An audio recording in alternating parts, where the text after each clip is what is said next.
My guest today on Two's Company joined the Navy in 1987. Now, during her 11-year service, she spent 2 years in Norway and then attached to the Royal Marines 7 years. Now, she volunteers for the Royal British Legion as a District Welfare and Community Coordinator. Keeping me company today is Billie Graham Thomas. Hi, Billie. Hi, how are you doing? Yeah. Thank you for having me on. Thank you. You're welcome, honestly.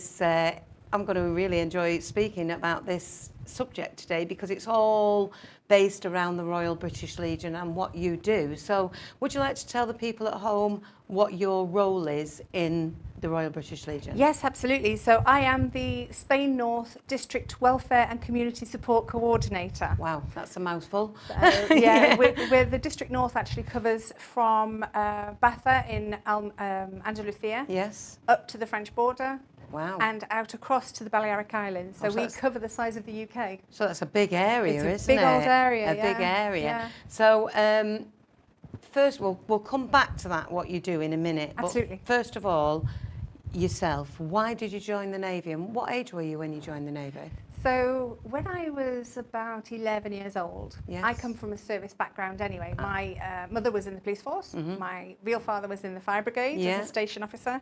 My stepdad, however, was in the Royal Navy. Yeah. And he's a survivor from HMS Coventry and the Falklands conflict. Wow. So when I was about 11 years old, we were living in Eastney in Portsmouth, and I saw this young lady walking down the street with her husband, and she had on a Wren's uniform. Wow.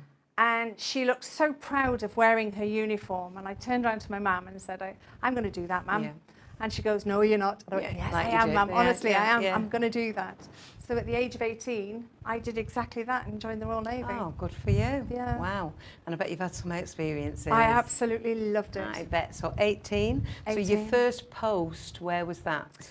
So I did my training in Plymouth. Mm-hmm. Everybody goes to HMS Raleigh and does their training in Yeah. HMS Raleigh. And then I went to be what's called a Pompey rating. I went to Portsmouth. So Okay. I served 3 years in Portsmouth in various stations in Portsmouth, HMS Nelson and HMS Excellent, which is Whale Island, Yeah.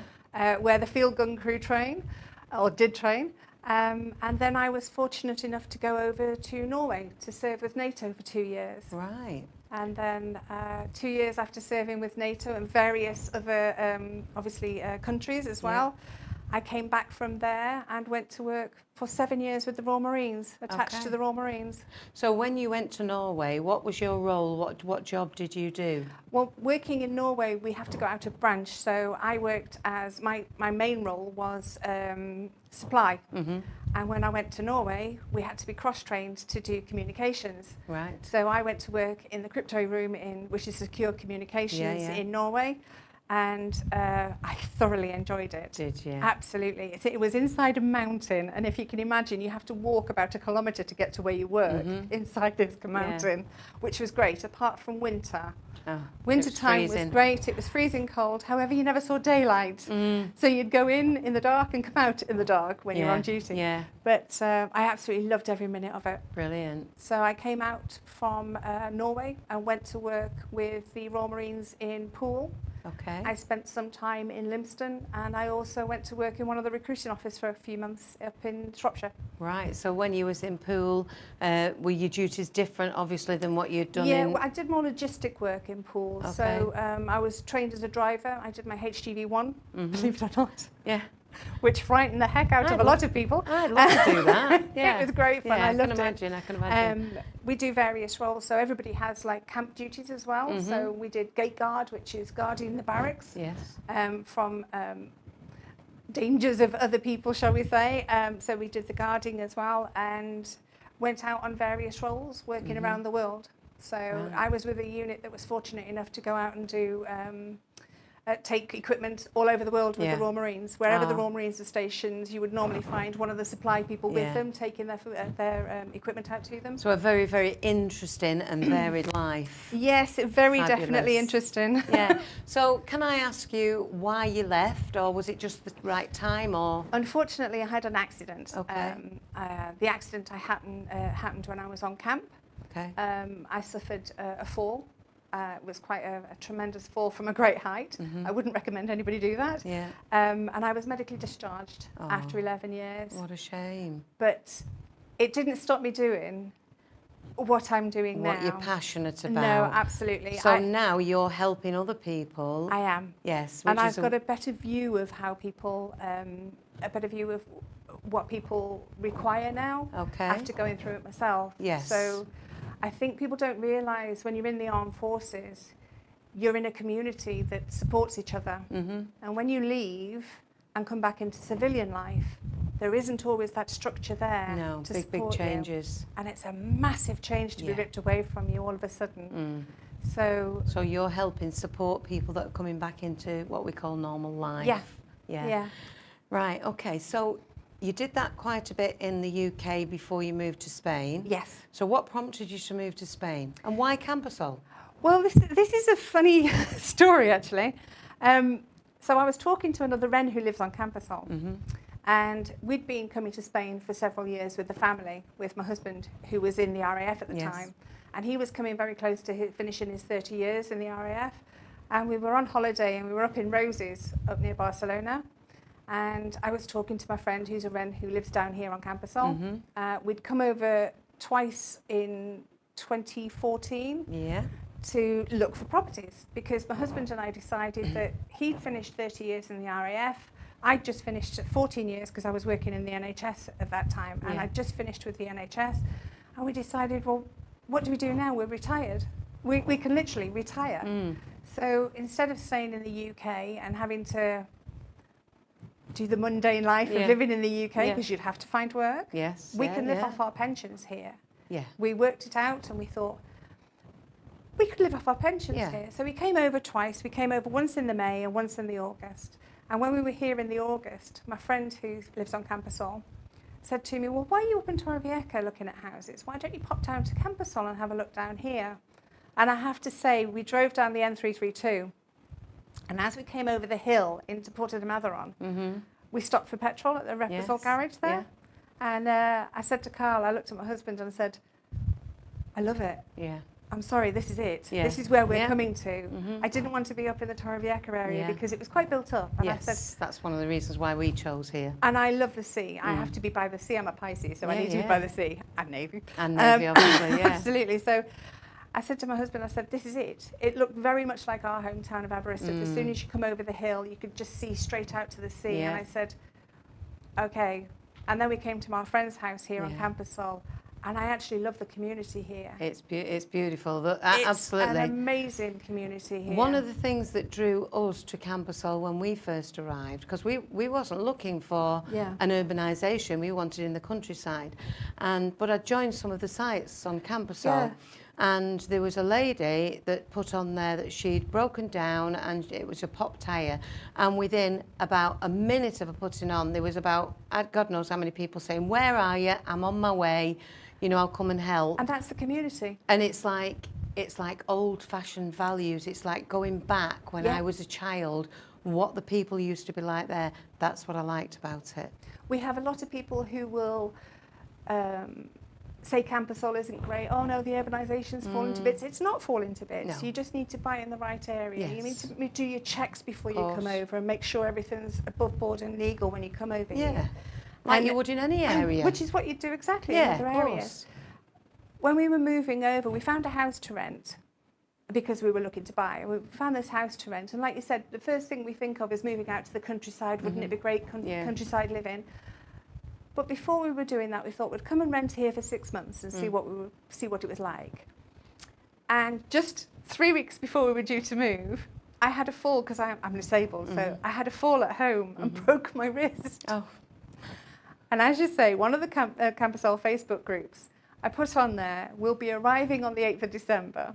Is there anybody who can help unload this lorry that we've got full of our household goods and all our life equipment and that we're bringing over, all our clothing, our furniture and everything that we were coming over with. And like you said, within a few minutes, we had 7 people say, we'll be there, what time do you want us? Just such a lovely community. We arrived, someone bought dinner for us because they knew we wouldn't be able to cook straight away. They brought us a meal over for the night time. There was the fast of people that were here because obviously with being injured, I needed to know that I could shout if my husband wasn't there and be heard. And that's one of the reasons why we moved here, because Brilliant. the community is such an amazing community here. Yeah. And I'm, you know, this sounds awful to say, but it's just not like the UK. No. It's just so community-based. It is very Lovely. community-based, yeah. Oh, great. That is a great story about you coming here. That'll give people that are coming over to Campersol a really good vibe about the place. Yeah. Yeah. It really will. So you moved over here, and then you decided that you was going to carry on your work with the Royal British Legion. I did, yes. So how did that come about? It started with a gentleman, funnily enough, well, unfortunately, it started with a gentleman called Steve Kahn, and he approached me because he'd just left the forces at the same time as Carl had left. Yes. And we were talking, he was in the army and his wife was his partner at the time. They were living up in a place called Penoso. Oh yes, I know that. And they said they wanted to start a branch here in Mercia Yeah. of the Royal British Legion. Yeah. And he asked me if I'd come on board to do the welfare. And I said, I'd love to. Yeah. And then Carl said he'd come on board and be vice chair. And we formed the branch. We were one of the founding members of the Mercia branch of the Royal British Legion. And it started from there, and we sort of grew. So I went from being just the branch community coordinator, or the supporter, to being a caseworker, and now I'm the coordinator Yes. for the caseworkers and the branch community supporters over here. Fabulous. So if somebody came to you and said, listen, I'm really struggling with my mental health, or I'm struggling financially, or anything else to do with anything, basically, you're there to help. Absolutely. So people don't realise that obviously you don't get the same benefits and things in the UK as you do over in Spain. So we can help with financial things, we can help with financial matters, we can't do legal things. So we can advise people on where to go, but we can't do the legal Aspect of it. Yeah. We can help with mobility issues, we can help with, like you say, a lot of people suffer with mental health problems. When you come out of the forces, it's a huge drag on people when they come out, because you've come from an environment that's surrounded by other people who know exactly what you're talking about. We've been to war zones, we've been to places where you don't go on holiday to, and a lot of the civilian population might not realise that that takes a hell of a toll on your mental health. Yeah. And we can support you. There's a huge community over here of veterans. There's 43,000 veterans in Spain North alone, and their families. And we can help support them financially. We can help with mobility issues. We can help with putting bathrooms in for people. It's not just fabulous. when people put their money into that poppy tin in November and October time, that money just doesn't vanish. We actually spend every single penny of that money on helping the veterans and their beneficiaries here in Spain.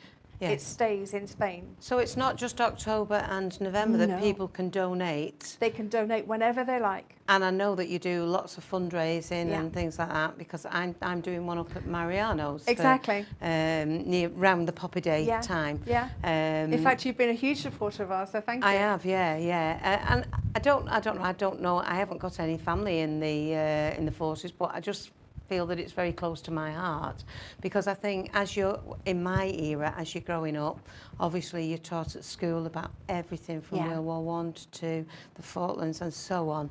I can visualise what it might be. I can't think what it might be like. I think a lot of people don't realise, if they look back through their family, it might not be your parents, but it could be your grandparents and your great-parents, your great-grandparents who've served. And my mum and dad have certainly sort of like kept it going with me, as I do with my children and my grandchildren now, because I think it's very important they understand the history. I don't think... So if we look at what you're taught in school now, people are not taught what we used to be taught. So things like the Great War, which was the First World War, the Second World War, conflicts since then, the Forgotten War, the Korean War, which is what's called the Forgotten War, the Falklands, conflicts since then, Afghanistan, Iraq 1 and 2. And we have younger people now that are being helped by the British Legion, because those services are not just freely available here in Spain. And the first place that they will ask, or the first people that they will need to come to is ourselves, because we're the only military charity allowed to operate overseas. Right, okay. So I'll put my hand up first and foremost and say, please come and talk to us if you need help and you've served. And that's not just people who've served in the regular forces, that's anybody who's served in the reserve services and national service. Right, okay. So if people have served national service, we've got a lot of older population here as well, and people don't realise that national service is still a service that people did for our country. Yeah, definitely. The flag which we fly so proudly is the one that we also serve under and that we're buried under. We serve that flag. Yes. We write a blank cheque, and our service is, I don't want to go on about it too much, but our service is something that a lot of people don't see what we do. No. Humanitarian aid that we do for people. The Sierra Leone conflict, when we had to evacuate people from Sierra Leone, when there's hurricanes happened in certain areas. Out in the Far East now, they're doing the drug patrols for the Royal Navy's out there doing the drug controls out there. And so we serve all over the world doing different various things. We're not just there as people who fight. Yes. We're also doing a lot of humanitarian risks as well. Oh, that's very interesting to hear, because I personally didn't know that. Well, during the COVID outbreak, nearly all of the medics in the armed forces went to do the Nightingale hospitals. Really? Yeah, most of them were run by armed forces. Wow, Yeah. there you go. See, I didn't know that. Yeah. So if anybody wants to volunteer, or anybody that wants any help, they can do that by getting in touch with you. Absolutely. So they can get in touch with you on Facebook, which is under Billie Gray. It's under Billie Graham Thomas. Billie Graham Thomas, but we will also put the telephone number on the ribbon at the bottom of the screen here as well. Yeah. So anybody that wants to get involved can do that. If they Google Royal British Legion Spain, they'll find our contact details there as well, and definitely the welfare contact details are always very prominent there. That's fabulous. Well, I'll tell you what, it's been an absolute pleasure talking to you. Thank you. And I should imagine that you've got a few things planned, but obviously we've got Poppy Day, haven't we, coming up? We have the Poppy Appeal coming up. The launch is on the 18th of October up in Benidorm. Yes. And you will see us parade down Levante Beach with all the standers from all the different branches and all the different organisations and associations. Yeah. And we do the Poppy launch on the 18th of October. And from the 18th of October, you will see all the poppy tins going out all over the place. Yeah. And obviously, that's our main fundraising time. Yeah. So, and don't forget as well, you can actually you do a poppy parade up here. We do, yeah, at the Sunday, the traditional Sunday. We do.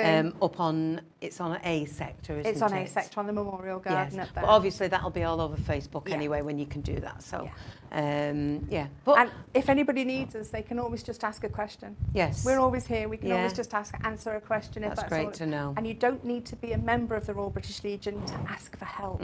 This is most important question is you do not need to be a member to ask for help. Yeah, that's fantastic. Right. Well, thank you very, very much, Billie, for speaking to us Oh, thank you very much for inviting me. Thank you. Yeah, no, you're more than welcome. It's been a really, really interesting interview for me, because I've learned a lot of things that I didn't know. So thank you very much. And thank you very much to everybody out there for watching Two's Company today. Now, we're back at the same time next week in someone else's company, and I hope that you can join us. So thank you very much to you at home, and thank you to you, Billie. Thank you very much for having me. You're very welcome. Thank you. Thank you.